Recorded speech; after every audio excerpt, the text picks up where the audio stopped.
Hi students, I am Amit sir again to teach you civics. I know our West Bengal nowadays is going through different type of problems. First of all, our COVID-19 that also made us very much locked in our room. Second thing is that yesterday only we had that type of super cyclone in our state that also made us very much devastated. So really, it's very much painful. But as you know, the study, our effort, we cannot keep aside. We have to go forward with our tasks.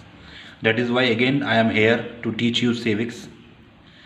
And again I will tell that if you go through my discussion, when you will see the book after that, the matter will be clear.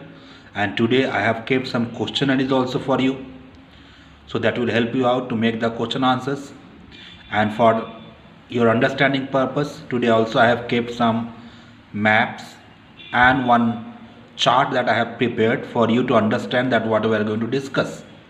Today basically we will discuss in federalism a particular topic, that is Indian federalism. Last days we have discussed already what are the overall features of federalism. So on the basis of that, today we'll discuss India is a proper federal country or not. First of all, in this respect, I would like to tell you that federalism word is not written at any place in our constitution. Then what is written in place of federalism? In place of federalism, it is written India is a union of states. Why it is written India is a union of states? See, if it is a federalism, if the word is written as a federalism, although we have adopted the federal characters, but we never took the risk to write the word federalism in our constitution, because proper federalism always allow us to demand the equal power for the central government and the state governments. But in our country, the central government has been given a bit more power because it was necessary to keep the state governments under control. Why? Because when we got the independence, that time it was a very much painful division of the country. Number one. Number two, India was divided. At that time in India, there were almost 565 small princely states. Which were princely states? See, when the Britishers were ruling the country, so all over the part of the country was not ruled by the British. The part that was ruled by the British, it was called the British territory. So when India got independence, when India got the British acknowledgement, so the British territories automatically came to the Indian Union. But what about the princely states? So it was decided, the Britishers told that it is up to the princely states which part they will go. If they want, they could go to Pakistan. If they want, they could retain with India. And if they wanted, they could be free also. Now we can imagine the condition of the country. Suppose maximum states, princely states, they wanted to come to India, but in between Hyderabad, then Jammu and Kashmir, Junagadh, okay, Manipur, these states created problem. Okay, they never wanted to come with Indian Union, so that time Indian leaders, basically the name Sardar Vallabhbhai Patel, he played a very vital role for this unification. He talked with the respective rulers, sometime by using force, sometime by using negotiations. Ultimately, India got united. So after independence, when we made the constitution, we wanted these states should be united, and we did not take the risk to give all the states and the central government equal power. Although we have adopted the federalism character, but we never allowed both the central government and the state government with equal power. So we have made three lists. Three lists we have made to divide the Indian powers in the state government and the central government. These three lists are union list, that means the subject with the union importance or with the importance of the country, with the importance of the nation, has been kept in this union list. There are almost 97 subjects. Okay, so in this subject the central government can also only make the law. Suppose that currency, foreign affairs, defense, these are in the hand of the central government because these subjects are of national importance. Then state government, some subjects are there which is of local importance or the state importance that have been given to the state governments. Okay, so as you know, the division of power is must in federalism according to the written constitution. So in India also, all these powers are written in our constitution. So state list, in the state list like education, not education, in the state list there are agriculture. Okay, in the state list there are police, state taxes, these things are there in the state list. Okay, and in the there is one more list, is concurrent list. In the concurrent list, whichever subjects are there on that subjects, the state government as well as the central government, if required, both can make the laws.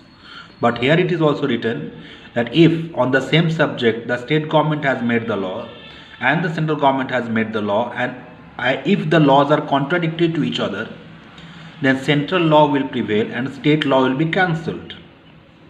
Clear? Suppose education. On education, central government has made the law and state government has made the law. So central law will prevail, state law will be curtailed. So this proves that in India, central government is having a bit more power.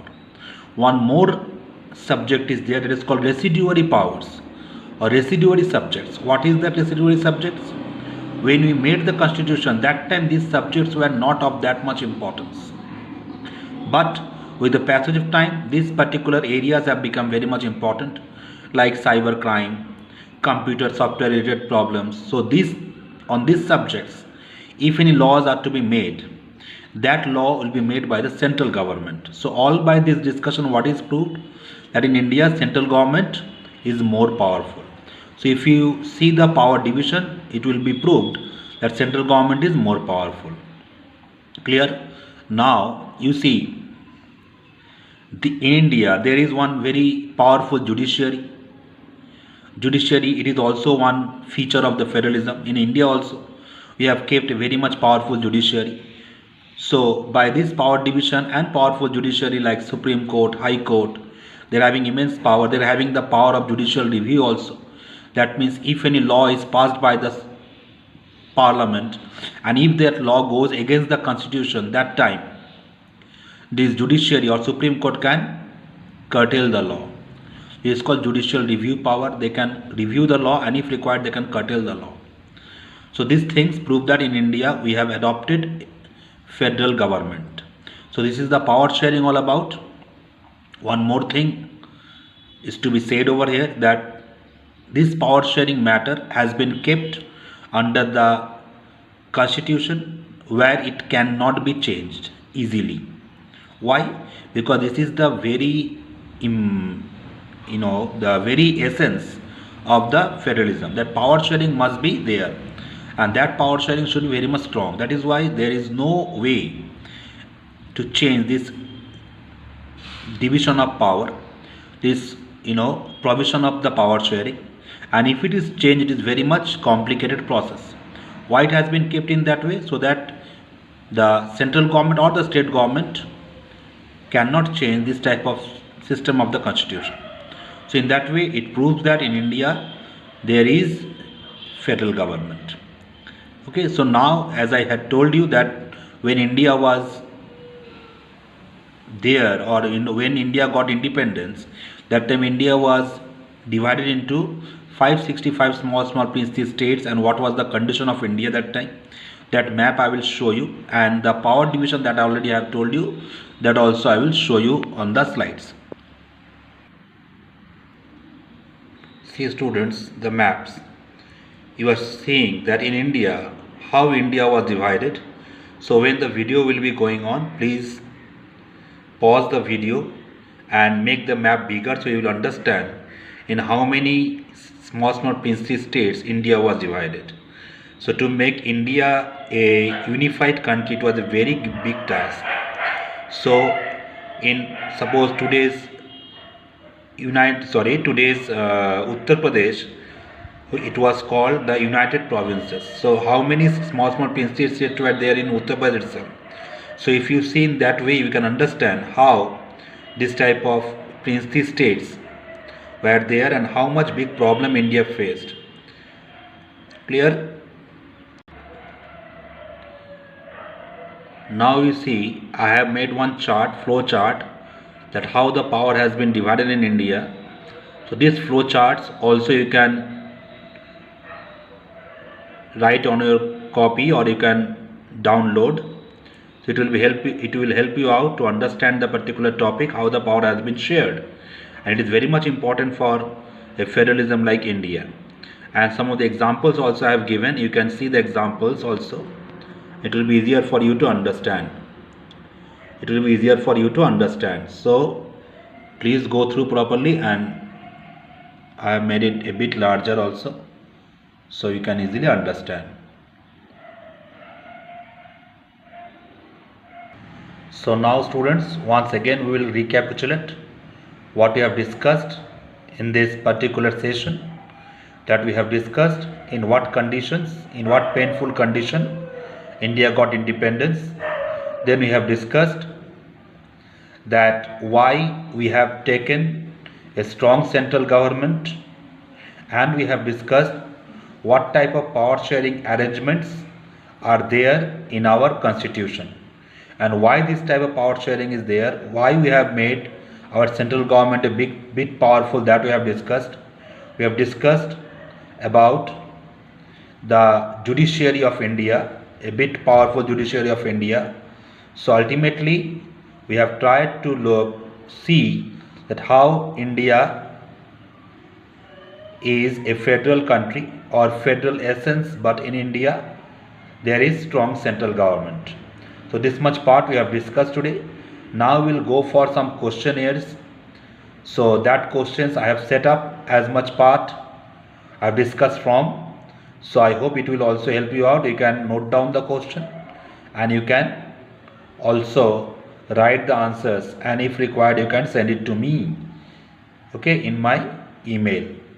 So if required I will give you email also. You can send it to my email, okay, from school. So or you can in your comment box also you can write your answer and I can check the answer and reply. So wait for the questions. I am going to give you the questions. Now the questions you see, I have made the question like, what do you mean by federalism? First question. Second question, what are the various features of federalism? That I have made. Third question I have made, what are the 3 lists of power sharing in India? Explain. Here you will explain the name of the 3 lists and what are the examples. That also you can give. 3 lists, no, actually 4 lists. Now number 4 I have given, what do you mean by residuary powers? It is there also in the book, you can write from there. And the 5th question is very much important that I have given. With the help of power sharing in India, try to prove that in India the central government is more powerful than state governments. With the help of power sharing in India, try to prove that in India the central government is more powerful than state governments. So this much friends, I hope these questions will be helping you to make yourself prepare for the board examination. And today one thing to say, you see we are going through a very critical condition. We all are in home, so virtual classes are going on through online classes. So it is both sides responsibility, our responsibility to teach you, but your responsibility also to listen to these videos properly, improve your listening skill. So if you can improve your listening skill, I hope you can achieve anything in your life. So try to listen, try to understand. If any problem is there, we the teachers are there to help you out. But go through the video, see the full video. I hope you will be getting a lot of help from the video. And last, as I tell every day, stay safe, stay healthy. Don't come out of your house without very much big requirement. Otherwise, be at home. Okay, and we are all have to be ready to fight against this type of diseases. Thank you very much. Goodbye.